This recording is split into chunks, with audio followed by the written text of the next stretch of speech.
Eto yung mga signs na hindi ka na niya gusto or wala na siyang interest sa'yo or hindi ka niya na gusto talaga. Kaya if nararanasan mo to, B, tama na. Number 1, hindi na siya pala update. Like nawawala na sa isip niya na nag-overthink ka. Nakakalimutan niya na mag-update kasi nawawala ka na sa isip niya. Pero of course, hindi naman from time to time kailangan mag-update. Kaso kasi, update means showing respect sa partner mo, di ba? Pero kahit yung mga simpleng update lang hindi na magawa, mag-isip-isip ka na. Number 2, dry na siya kausap.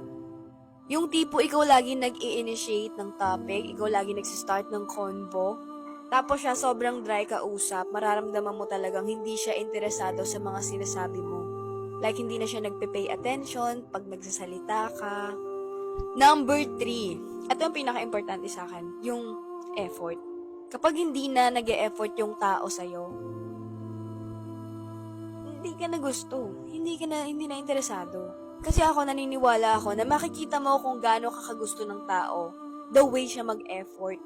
Though yung effort, it's not always about the materials or mga regalo.